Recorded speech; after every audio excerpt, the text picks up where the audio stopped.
Nuo automechaniko iki kosmetiko, nuo floristo ar kirpėjo iki automatinių sistemų priežiūros mechatroniko. Visos modernaus šiuolaikinio profesinio mokymo ir karjeros galimybės laidoje Būk profesionalas. Sveiki, praėjo lygiai savaitė ir su jumis tiesiai iš Pabradės sveikinasi laida Būk profesionalas.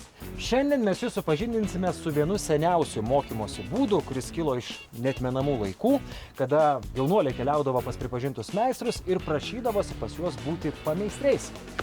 Šiam mokymosi būdui lietuviai turi net sugalvoję savo žodį gizelį. Kas tokie? Man irgi keistas šitas žodis, bet ne toks keistas kaip mūsų pagrindinio herojaus pasirinkta profesija mechatronikas. Kas?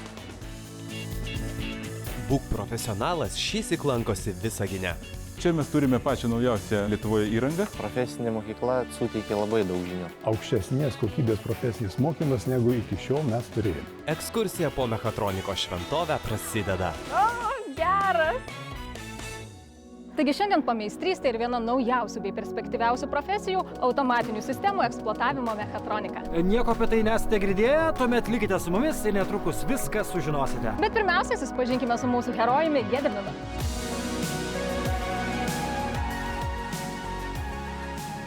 Dar mokyklai, pamenu, 10 klasėje, kai mokėmės, važiavom į Visaginą atvirų durų dieną ir jau ten buvo pasakojama apie pameistrystės tą programą, kad yra puikios perspektyvos tam, kad galima būtų mokytis tiek darbo vietoje ir mokymo centre. Iš netoli Pabradės esančio Prienų kaimo kilęs Gediminas birželį baigė mokslus Visagino technologijos ir verslo profesinio rengimo centre, bei įgijo automatinių sistemų eksploatavimo mechatronikos specialybę. Maža to, 21 jaunuolis mokėsis pagal pameistrystės programą didžiausioje Pabradės įmonėje Intersurgical, čia užsitarnavo pasitikėjimą ir gavo nuolatinį darbą. Pliusų iš pameistrystės yra daug tiek darbdavių, tiek ir pačiam mokiniui. Darbdaviui pliusų tai, kad jisai turės specialistą tam tikrą, o mokiniui yra pliusai. Yra mokami komandiruoti pinigai. Ta diena, kai tu važiuoji į Visaginą, išmokama stipendija ir dar mokamas atlyginimas. Čia kaip 3 zuikiai vienu šūviu. Besimokydamas paskutinėse klasėse, vaikinas planavo stoti į kolegiją, bet viską pakeitė vasaros darbo Intersurgical įmonėje metu pamatytas skelbimas, kviečiantis išmėginti mokymasi pameistrystės būdu. Visa kita jau istorija ir dėl tokio sprendimo vaikinas nesigailėjo nė minutės. Mano tėvai kaip ir reagavo į tai, kad aš mokysiuos puikiai. Daugelis yra sakę, kad ten profesinė mokykla, jinai tokia labai jau žemo lygio. Žmonės užbaigia, pavyzdžiui, vadybą, teisę ten ir taip toliau. Ir paskui užbaigia, neranda tam darbo ir kad ras darbo vietą, jie tada įstoja vėl į profesinę mokyklą. Šiandien Gediminas džiaugiasi savo pasirinkimu ir sako, kad šis sprendimas jam ne tik atvėrė karjeros galimybės, bet ir tapo puikiu tramplinu savarankiško gyvenimo link. Mokytis pameistrystės formą tikrai rekomenduočiau visiems savo pažįstamiems, nes tai yra patogu, mokamas ir atlyginimas ir viskas. Čia tiesiog wow.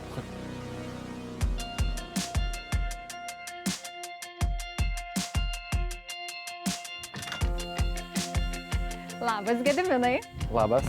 Susitinkam prie tavo darbo, tai sakyk, kaip praėjo diena darbe? Puikiai, šiandien gan tokia paprasta diena. Nebuvo kaip ir tokio sunkaus nieko nebuvo, bet porą formų buvo profilaktikai ir keletą detalių papoliruoti. Šiandien esame su tavimi Pabradėje, čia tu ir gyveni ir dirbi, bet mokėsi Visagine. Tai sakyk, kaip nukeliaudavai, nes atstumas tai tikrai nemažas. Mokiausi pagal pameistrystės mokymo formą, vykau į Visaginą, mums buvo skirtas autobusas, tai buvo gan patogu. Tai man atrodo, mes šiandieną galime nukeliauti kartu su tavimi į Visaginą ir tiek man, tiek televizijos žiūrovams bus labai įdomu sužinoti šiek tiek plačiau apie mechatroniko specialybę. Keliaujam? Varom.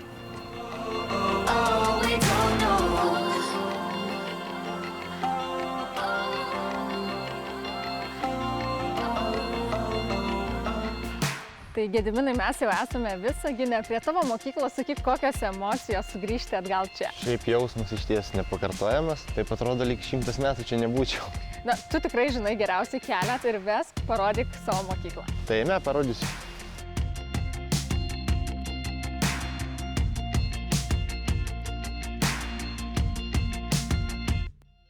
Sveiki, Vytautai, malonu susipažinti. Sveiki, sveiki. Tai sakykit, Vytautai, ar dažnai buvę mokiniai sugrįžta į jūsų mokyklą? Norėčiau, kad dažniau sugrįžtų, bet iš tikrųjų džiugu, kai sugrįžta ir tų mokinių sugrįžtančių yra. Gediminas mokėsi pas mus pameistrystės mokymosi formą. Jis buvo šiek tiek pas mus, šiek tiek laiko ir didesnę laiko dalį mokėsi įmonėje. Tai iš tikrųjų jisai yra baigęs mokymosi formą, kuri šiaip jau yra aukštesnės kokybės profesinis mokymas, negu iki šiol mes turėjome. Iš esmės, kas ta pameistrystė yra, kurią dabar taip dažnai kalba ir viešina, tai įsiklausykime į žodžius. Jeigu yra pameistrys, tai turi būti ir meistras. Tai visą laiką taip ir būdavo. Koks nors šalia kalvio, koks nors mokinukas, pameistrys, žiūri, imituoja, kartuoja judesius, taip išmoksta. Šiais laikais, tiek ilgai trukti procesas negali, dėl to čia savo vaidmenį vaidina mokymo įstaigos. Mokymas organizuotas taip, kad Gediminas, pavyzdžiui, turi 2 mokytojus. Vienas yra jo profesijos mokytojas mokykloje ir ten jis atvykęs į mokyklą, atvykdavo kartą arba 2 kartus į mėnesį. Jisai mūsų laboratorijose įgyja pirminius praktinius įgūdžius. Grįžęs į darbo vietą, nuvykęs, jis tą įgūdį, kurį čia pirminį suformavo, jis ten gilina, vadovaujant patyrusiam jam paskirtam gamybos meistrui. Tada sekanti kompetencija ir taip pamažėlė lygiagrečiai tarp įmonės. Ir mokymo įstaigos vyksta tasai mokymas, mokymui visam vadovauja mokymo įstaiga, jie turi tą programą, jie galų gale teikia žmogui tą diplomą, bet darbo vietoje žmogus susitinka su realia darbo aplinka. Jis jau dirba tuo pat metu, kai jisai mokosi ir natūraliai jo įgūdžiai yra žymiai tvirtesni. Ar daug atsiranda norinčių būtent mokytis mechatronikos? Vien tik tai iš įmonės Intersurgical, su kuria mes pradėjome bendradarbiavimą prieš jau gerus 4 metus, 5 metai, mokėsi 120 žmonių, kurie dar nebesimoko arba jau baigė šią programą, kaip Gediminas. Yra ir kitų įmonių, kurios taip pat labai pageidautų turėti šios specialybės pas save žmonių.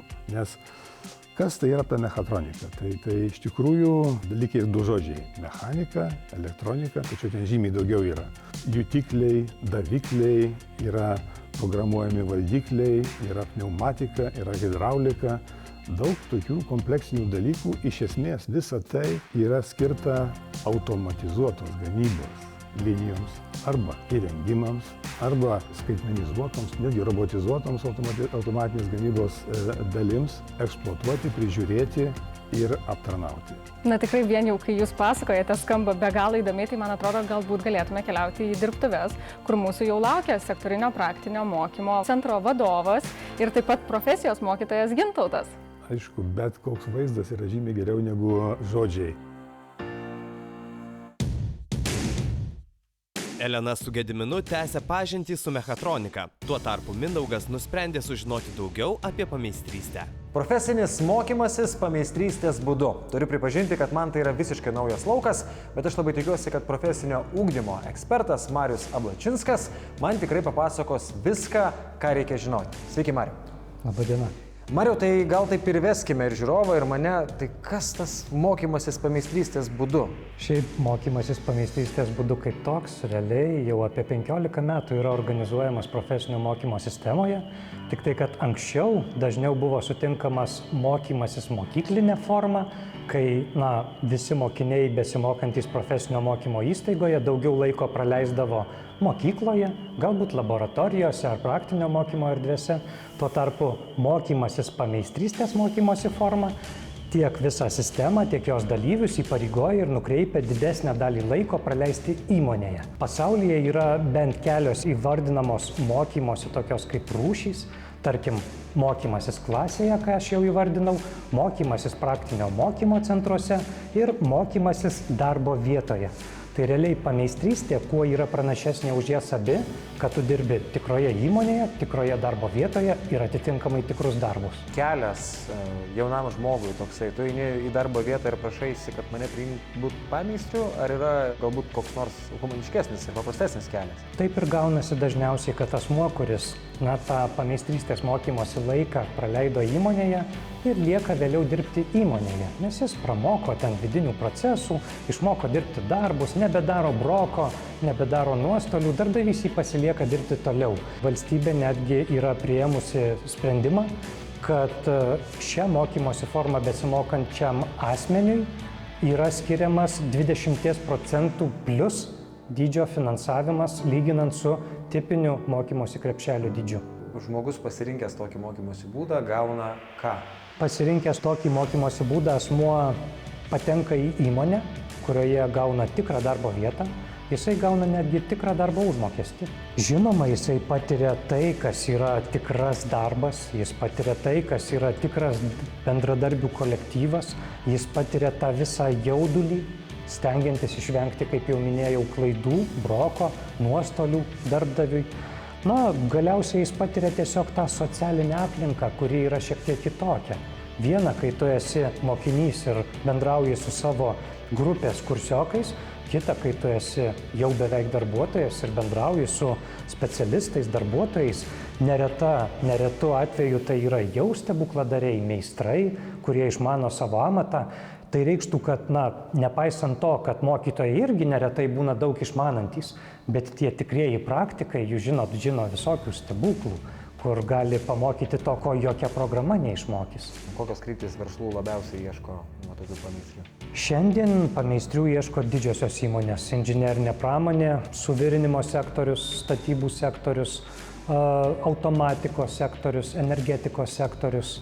Neplenkčiau beje ir kulinarijos, konditerijos. Pasirinkus ypatingai inžinerijos mokslus, galima sakyti, kad labai geras yra tas laitelis, galbūt lemiamas laitelis profesinis ugdymas. Yra gausybė pavyzdžių, kai profesinio mokymo absolventai, specialistai, praktikai uždirba keliagubai daugiau negu aukštojo mokslo absolventai. Aš netgi sakyčiau, kad bendrai paėmus, jeigu kalbėsime apie jūsų įvardintą inžinerinės pramonės sektorių, mano supratimu, tu negali tapti geru inžinieriumi, prieš tai nepabuvęs, pavyzdžiui, suvirintojo arba tiesiog kokių nors metalo apdirbimo staklių tekintojo, kas yra profesinė mokykla. Tu turi suprasti, kaip yra metalas, su kuo jis lipdomas, kaip jisai lankstomas, kad vėliau galėtum kažką išradinėti aukštojoj mokykloj. Mariau, ačiū labai, tikrai apie pameistrystę dabar žinau kur kas daugiau, o mes grįžkime pas Eleną ir Gediminą ir pratęskime pažintį su mechatronika.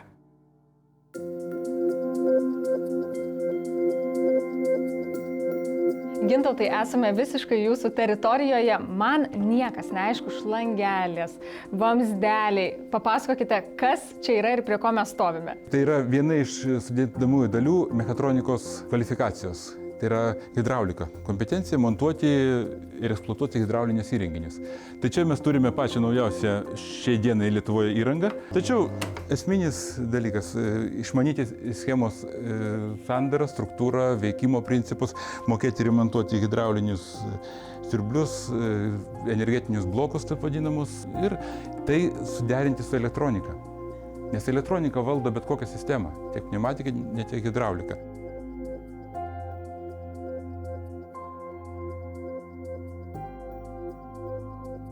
Gediminai, papasakok, prie kokio įrenginio mes čia dabar stovime. Mes stovime prie pneumatikos, sudarytos schemos, yra 2 cilindrai, skirstytuvai ir visa pneumatikos sistema veikia ant suspausto oro. Mes tą galime kaip ir pabandyti.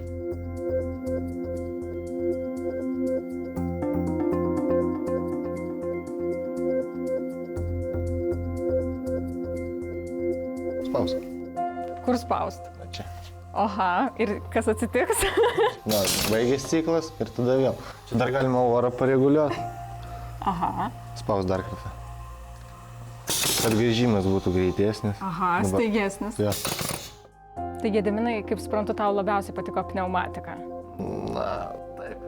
Kodėl? Kas įdomiausia būdavo? Pats veikimo principas? Pats veikimo principas ir schemos gan įdomios. Gal papildyčiau, yra judesys. Yra judesys. Ciklas. Taip, būtent rezultatas.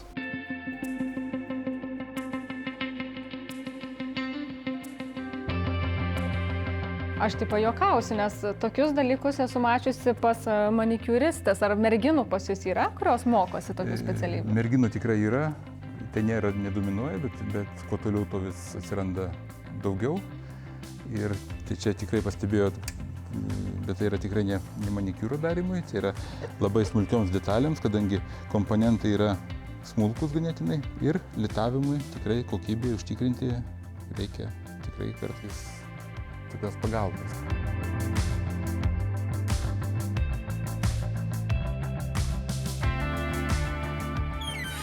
Na, geras.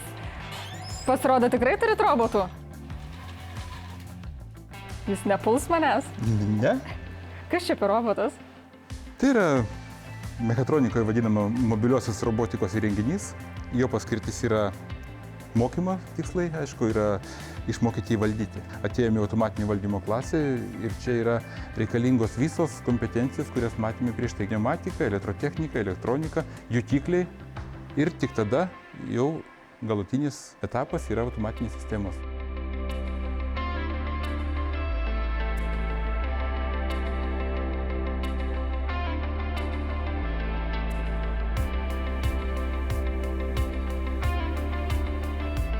Gintautai, tai dar ne viskas, ką turite parodyti, kur dabar galim nukeliauti. Dabar kviečiu pamatyti mūsų naujausią įrangą, kuri pritaikyta 4. pramonės revoliucijos lygiui. Tai yra tas jau dabar madingas brendas visiems. Ir čia tas 4. pramonės revoliucija. Viskas susijęs su naujausiam technologijom, naujausiais jutikliais, informacijos nuskaitimu ir perdavimu. Ir tarkim, būnant kažkur, užsakyti gaminį, pačiam susikonfigūruoti ir jį atveš iš kažkur kito pasaulio galo. Tai čia mes tokias technologijas realiai ir taikom ir diegiam į mokymus. Tai yra gamybos stotis ir robotus manipuliatorius.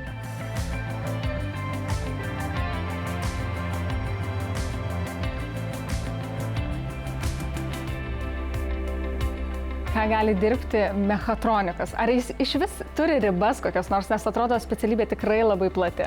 Taip, ribų sunku labai būtų apibrėžti, tai yra galima dirbti didžiausiose įmonėse, korporacijose, gamybinėse įmonėse. Sritys, kur yra naudojama automatizuotos sistemos, o jis yra visur. Tai ir plačiaja prasme yra bet kur, bet šių specialistų neapsieinama.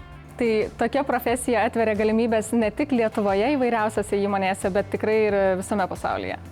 Taip, bet aš linkęs visada daugiau galvoti apie Lietuvą ir kad kuo daugiau jaunų žmonių pasiliktų Lietuvoje, nes iš tikrųjų poreikis ir čia yra. Gediminai, aš tave palieku su to mokytoju Gintautu, tikrai šiandien dar sužinosi naudingos informacijos. Na, o šiuo metu mano kolega Mindaugas yra įmonėje Intersurgical, kur aiškinasi, kodėl šie specialistai yra tokie reikalingi.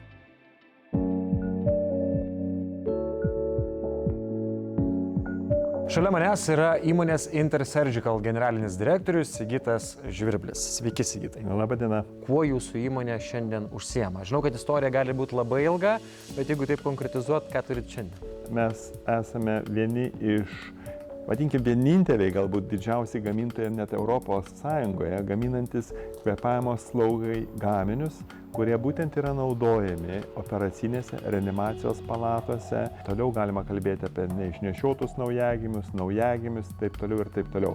Ši įmonė šiandieną turi virš 2,5 tūkstančių darbuotojų. Čia būtent Pabradėj. Gaminam gaminius 24 valandas 7 per savaitę, dirbam ištisus metus, net per naujus metus nestabdom gamybos. Vis dėlto galvočiau, kad tikrai didžiausias galbūt pasikeitimas buvo, kad vietiniai gyventojai turi galimybę šiandieną baigti mokslą ir turėti darbą šalia namų. Bet kiek sėkmės jūsų įmonės veiklai lemia tai, kad bendradarbiaujate su profesinė mokykla ir tikimės, kad jinai parengia gerus specialistus? Kada mes realiai pradėjom veiklą būtent šioje įmonėje, čia Pabradėj, didžiausias iššūkis buvo vis dėlto kvalifikuotos darbo jėgos paruošimas. Ir mums lygiai taip pat kilo idėja, kaip tą pakeisti, kaip tą patį jaunimą, kuris šiandieną baigia mokyklas regione, galėtume šiandieną įdarbinti įmonę ir jiems suteikti galimybę įgyti specialybę. Užtruko apie porą, net galbūt ir daugiau metų, kol pavyko tą pajudinti ir mums vienas iš tokių būtent galbūt kertinių buvo dalykų, kuri mokymo įstaiga bus. Ir mums realiai atsibrėžus, jeigu taip žemėlapį, Visaginas tai buvo visai šalia. Taip ir mes susipažinom. Ir tai buvo vienas iš tokių galbūt svarbiausių postūmių mūsų pasikeitime, įmonės ateities investicijų pasikeitime, nes 2016 metais mes būtent pačią pirmą mechatronikų laidą suformavom. Šiai dienai yra baigusių Visagino būtent mokymo centrą 85 mūsų darbuotojai. Kitais metais dar 30 darbuotojų kažkur tai turėtų būti, tai apie 120 mūsų būtent darbuotojų bus baigę šį mokymo centrą. Tai kas nulėmė paties sprendimą, įmonės sprendimą plėstis, turbūt taip reikėtų įvardinti ir persikelti bent jau dalį gamybos į Visaginą. Mums galbūt ir pavyko tas, kad su Visagino profesinio rengimo centru mums pirmai galbūt mokymo programas pavyko įgyvendinti. Ir man kilo viena iš idėjų pasiūlyti būtent kodėl ne Visaginas. Tie patys Pabradės vadinkim vadybiniai resursai gali būti panaudoti ir Visagino gamyklos plėtoje. Tai Sigitai, ačiū labai už pokalbį, ačiū už galimybę Pabradėje gyvenantiems žmonėms turėti puikias sąlygas ir tikimės, kad Visagine jūsų irgi dalis įmonės žydės ir gamins gaminius, kurie garsins ir Lietuvą visame pasaulyje. Ačiū. Elena, nėra ko dvejot. Kaip sakė Intersurgical atstovai, jeigu diena ilga ir norisi šiek tiek atsigaivinti, tai šis ežeras esantis šalia įmonės yra nuostabus gydytojas. Žinok, Mindaugai, mano smegenims šiandien tikra perkrova, todėl aš irgi mielai nersiu į vandenį. Tiek technikos stebuklų po vienu stogu aš niekuomet nebuvau mačiusi, na mechatronika tikrai palieka įspūdį. Žinai, o mane labiausiai nustebino ir nudžiugino galimybę jaunam žmogui greičiausiai pradėti savarankišką kelią pasirinkus pameistrystę. Na, profesinis mokymas niekuomet nenustoja stebinti. Būk profesionalas. Kiekvieną šeštadienį mes pasiryžę parodyti jums kuo daugiau profesinio mokymo galimybių. Iki kitos savaitės. Nuo automechaniko iki kosmetiko, nuo floristo ir kirpėjo iki automatinių sistemų priežiūros mechatroniko. Visos modernaus šiuolaikinio profesinio mokymo ir karjeros galimybės laidoje Būk profesionalas.